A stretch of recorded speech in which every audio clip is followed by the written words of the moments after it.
Hi there. My name is CarolynRose, and I'm a professor here at the Language Technologies Institute with a joint appointment in human-computer interaction, and I'm going to talk to you about computational models of discourse. That's my area of research, and I am indeed looking for students this year. So I'm very sorry that I could not be here to talk to you in person today, but I will be in the office starting Thursday morning this week, and I invite you to send me email. You see my email address there on the slide, so that we can talk about opportunities in my group. I'm definitely looking for students. You'll see also the URL for my website. If you go there, you can find out about the work that my students are already doing, and you can feel free to reach out to them as well to hear more about what it's like to work in my group. Here's a picture of me. On this slide, you can see a little bit about me personally. I actually graduated from this department in 1998, and then I was at the University of Pittsburgh for 6 years, and then I came back here as faculty. And you can see here I have some hobbies, and I also have some professional service involvements outside of the university, but my heart really is in the work here at CMU. Okay, so what is it that I actually do? I work on aspects of modeling social meaning. Social meaning is that aspect of meaning that's directly tied to properties of the speaker and who the speaker is talking to, and sometimes who the speaker is talking about. And I call this the who of language. And I would say that a lot of what we focus on in natural language processing is related more to the what and how of language. And so a great portion of our field really focuses on those aspects of meaning. And I'm not denying that those aspects of meaning are extremely fascinating and important to work on, but my particular focus is on the who of language and how that interacts with the what and the how. So I am going to try to capture for you sort of a high-level view of how I think about this problem, because that will let you know whether you would enjoy thinking about language from this perspective in your work as well. So I'm going to introduce two different models for thinking about social meaning. And I'm going to make an analogy here to ways of thinking about how light works. There's two main models, the particle model and the wave model. In some ways, people would argue that neither one of these is ideal, but they are alternative ways of thinking about light, and both of them help us to identify important aspects of that inner working, and both of them suggest ways to interact with light or to manipulate light, and that's what we're doing too. Okay, so two distinct models, both of them lacking in some ways, but both useful for different purposes. And the first one I'm going to start with is what I would argue is the kind of more common approach to social meaning in language technologies, and that is to treat social meaning as though it's like a spice, something that we sprinkle into language, these elements of social meaning that we can find and inspect and define their impact. So let's think of language like this lasagna. It's got layers, and we would say that these layers are kind of the main aspects of language meaning. And these are the areas of linguistics that we're very familiar with hearing. And you could say that those are each kind of a layer of this lasagna, which is the food. That's the bulk of what language is. And social meaning it's a spice. It's kind of added on. It's a nuance. It's some particles that are added in, and we even treat them like they're separate particles. Like we can find those words in language that carry some social meaning, and we can define them as positive versus negative, hateful versus not, having kind of a level of emotion associated with them. So we taste this nuance of meaning over the bulk of what language really is. That's kind of, I think, the way that it's sometimes conceptualized. And so therefore, we can approach modeling of social meaning with models that are treated almost like centrifuges. And we stick the food into the centrifuge and it spins around, and the social meaning comes to the surface. We can scrape it off and look at it. And there's a lot of work now in social meaning, in particular looking at negative implications of the social nuances layered around how we talk. And in particular, you can find year after year in recent years, a focus on uncivil behavior or offensive language, hate speech. And it's no wonder that this is really important, because not only is it interesting from a scientific perspective to think about language in this way, and you'll find as you scratch into some of the layers of work that have already been published, very difficult and challenging area, kind of almost elusive. How do we define these things? People are having a hard time. And because of that, there's a lot of dissatisfaction with data sets that exist. But these are important problems to keep chipping away at. Nevertheless, you can see how it is that the news over and over in recent months and years has focused on the connection between expressions of hate speech and outbreaks of violent behavior. And so it's important to be able to detect these things. It's also important to be able to think about what is it that's instigating this behavior? And also, are there sort of conversational ways that we might be able to address these things? Are there breakdowns in communication that we can start to work on overcoming? So, if we're going to make progress, we need to understand how social meaning works. And so I want to start to motivate why it is that this particular model, though, doesn't really work very well. It breaks down in practice. Not only is it hard to define what we count as things like hate speech, but most of the work that's been done has been extremely limited. Models might be somewhat accurate within very restricted domains, but they don't generalize.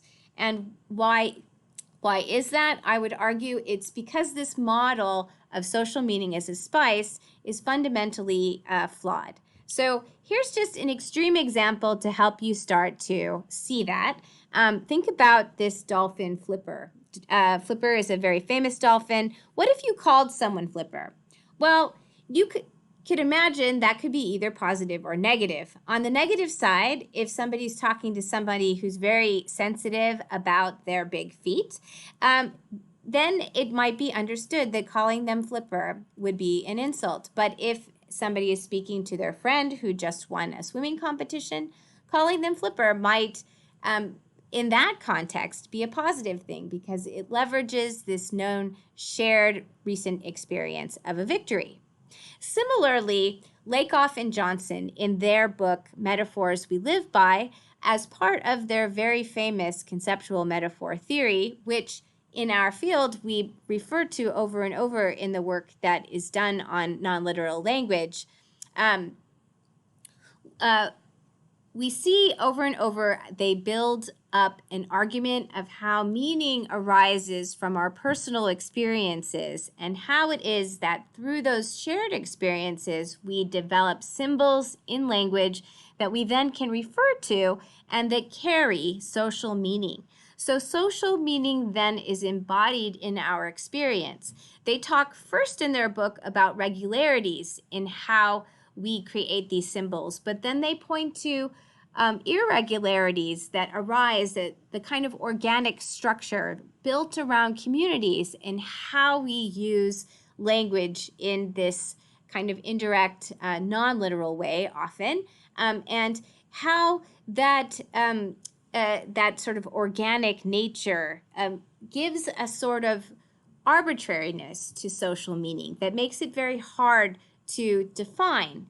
And a lot of the work that we do on meaning makes a strong assumption about meaning being kind of decontextualized in its nature, that we can have dictionaries, whether those dictionaries are hand-built or whether they're embeddings that are built up through processing of data, and that might be text data. And if we believe that we can build up meaning representations from some big corpus separated from the context of use, then we're making that assumption. Now, work on language embeddings to capture aspects, various dimensions of meaning, have worked now to incorporate other variables into the building of these embeddings that starts to try to overcome some of this limitation. Ultimately, that work is really at an early stage. We've been doing some of that work in my group as well. And So we know from our own experience that progress is being made, but ultimately we're still falling short of being able to represent the extent to which meaning comes from our embodied experiences. And so in my group, we are striving to build models and to recognize that in building those models, we are grappling with these limitations of this social meaning as spice model, but we're trying to find a way to reach towards having a different way of modeling language where we're thinking of social meaning more like the wind. And in doing so, we keep this picture of this wave in mind, where in this wave, there's obviously wind, but we can't see the wind. Just like we can't really see social meaning in language, but we can see what it does. We can see these waves, the wind is making these waves, and social meaning offends people or brings people closer together or helps somebody let off steam. And what do we mean we can't see it? Well, let's take that flipper example again. It's not the word flipper.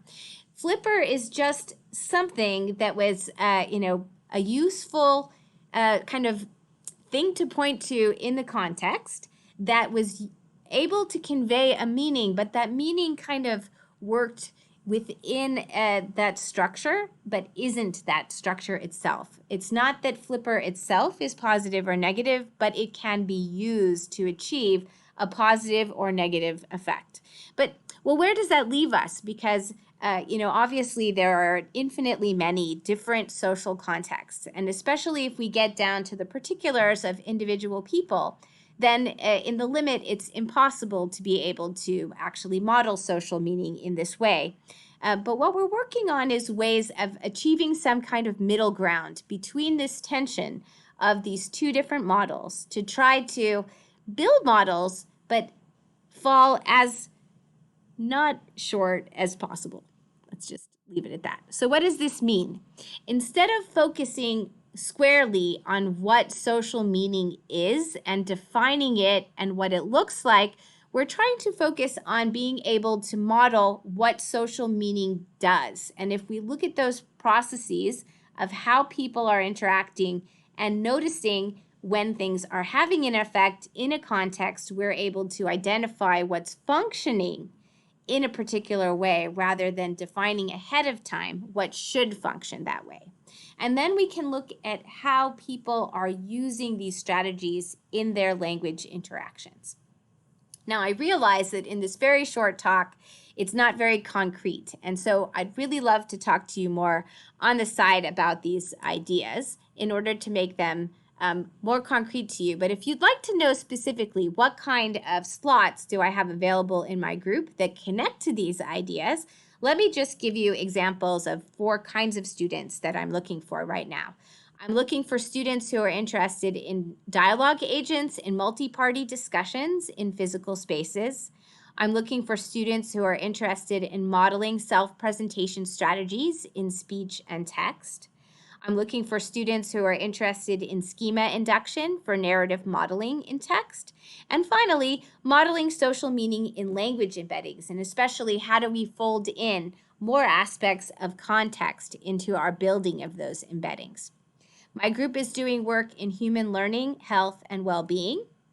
One particular recent piece of work is on being able to process medical discussions, doctor-patient interactions, and to be able to identify ways in which patients present themselves in such a way that their concerns are not being fully explored and possibly important information is being missed in medical records. And how can we help patients to reflect on that and to take a more functional stance in their interactions with doctors? This also involves many NLP basic tasks like event extraction and ordering, patient narrative construction, also reconstruction of dialogue threads, identifying on those threads conversational strategies, and ultimately being able to visualize these strategies. So we have some recent work that lays a foundation for this that's going to be presented soon at Signal. Akanksha Naik is going to be presenting that work. But we've done a series of other related things related to social positioning, identification of conversation acts, and prediction of medical events. We are also working on supporting software teams. We're going to be building on a framework developed by one of the former LTI graduates, Dan Bohush, who works at Microsoft Research, and also collaborating with their team that builds tools to support collaboration. So come and talk to me if you're interested. I'd be very happy to set up a meeting with you.